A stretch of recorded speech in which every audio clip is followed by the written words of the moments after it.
Allez, on part en voyage, mais oublions les théories compliquées, les dogmes. Et si, juste pendant 28 jours, on se lançait dans une expérience, une vraie, pour voir ce que l'énergétique alimentaire chinoise a dans le ventre? L'invitation, elle est simple. Écouter son propre corps, c'est tout. Ah, cette anecdote résume absolument tout. C'est le point de départ parfait.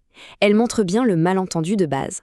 On confond la température qu'on mesure avec un thermomètre et ce qu'on appelle la nature énergétique d'un aliment.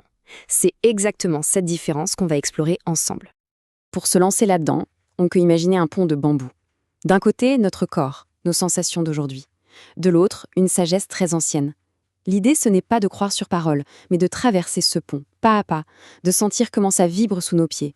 C'est la pratique qui compte, avant tout. Voilà, c'est ça la distinction fondamentale. Le gingembre, même s'il sort du frigo, il va activer quelque chose à l'intérieur, il va mettre en mouvement. Sa nature est chaude. Et à l'inverse, le concombre, même à température ambiante, va amener une sensation de fraîcheur dans le corps. Ce qui nous intéresse, c'est l'effet à l'intérieur, pas le chiffre affiché sur le thermomètre. Démystifions un grand mot, le QI. On oublie tout de suite l'image un peu ésotérique de la force vitale.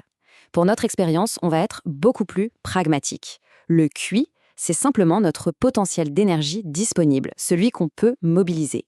C'est une définition très terre-à-terre qui nous garde bien ancrés dans le ressenti. Bon, avant de commencer, il y a une sorte de petit pacte à passer avec soi-même. Ce sont un peu les règles du jeu pour que l'expérience soit la plus juste possible. Et l'idée principale, c'est de mettre l'accent sur la curiosité, pas sur la croyance. Alors voici les 4 points de ce pacte. D'abord, pas besoin d'y croire pour que ça marche. Ensuite, on se met dans la peau d'un scientifique amateur, curieux, qui observe. Troisièmement, on note ce qu'on ressent sans se juger. Et enfin, le point crucial, si le corps dit une chose et la théorie en dit une autre, c'est toujours le corps qui a raison. C'est ça la base de l'autonomie. Et ça, c'est une idée vraiment libératrice. Si on ne sent rien de particulier, ou si on arrête en cours de route, ce n'est absolument pas un échec. C'est une information, une donnée hyper précieuse sur notre état du moment, sur notre niveau de stress, sur la façon dont notre corps réagit. Tout est une information. Passons maintenant aux outils. Et là, bonne nouvelle, ils sont ultra simples. Pas besoin d'acheter du matériel sophistiqué, il s'agit juste d'apprendre à se servir de nos sens et peut-être d'un petit carnet pour noter les réponses que notre corps nous donne. C'est la première grande question qu'on se pose en général. Ok, par où je commence? Comment je fais un premier état des lieux? L'objectif ici, ce n'est pas de se coller une étiquette pour la vie, mais juste d'avoir une photo, un instantané de notre tendance du moment. Ce tableau, c'est un super point de départ. On observe quelques signes tout bêtes le matin au réveil. La couleur de la langue, par exemple. Est-ce qu'on a soif? Et si oui, plutôt de frais ou de chaud? Comment est la qualité du sommeil? Si la langue est bien rouge et qu'on rêve de boissons glacées, la tendance est sûrement chaude. Si elle est pâle et qu'on a souvent les mains froides, on penche plutôt vers le froid. C'est un guide, pas un diagnostic médical. Alors ça, c'est une pratique toute simple, mais vraiment, vraiment puissante. La règle des 3 écoutes. Avant de manger, on prend juste 2 secondes pour noter son énergie sur 5.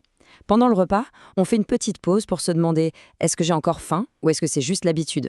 Et surtout, le moment de vérité, 2 heures après. Le repas a-t-il laissé une énergie stable et calme ou est-ce qu'il a provoqué un coup de barre ou de l'irritabilité? C'est là qu'on apprend le plus. Bon, alors, comment ça se passe concrètement ce fameux voyage de 28 jours? Eh bien, il est découpé en 4 semaines, chacune a un objectif bien précis pour qu'on puisse avancer en douceur de façon logique. Le parcours est simple. Semaine 1, c'est l'observation pure. On ne change rien à ses habitudes, on fait juste l'espion, on note tout. C'est souvent la plus difficile d'ailleurs. Semaine 2, on commence à introduire un peu de chaud, du gingembre, de la cannelle, pour sentir cet effet qui active. Semaine 3, on fait l'inverse. On teste consciemment le froid, le concombre, la pastèque, pour comprendre ce que veut dire disperser. Et enfin, semaine 4, on commence à jouer, à intégrer tout ça pour créer ses propres repas équilibrés. Parce que le but final de tout ça, ce n'est pas du tout de suivre des règles rigides ou des listes d'aliments interdits. Le but, c'est de développer sa propre intuition, de devenir autonome pour choisir ce qui est bon pour soi à un instant T. Au final, toute cette pratique peut se résumer à 3 questions très simples à se poser avant de préparer un repas. 1. Comment je me sens, là, maintenant? Fatigué, agité.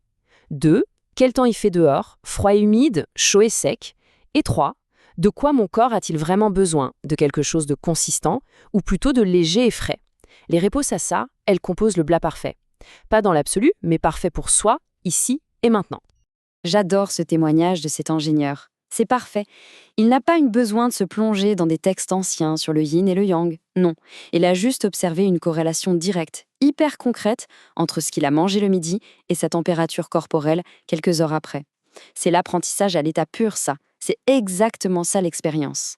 Et tout ça, ça nous ramène finalement à une seule question, toute simple et directe.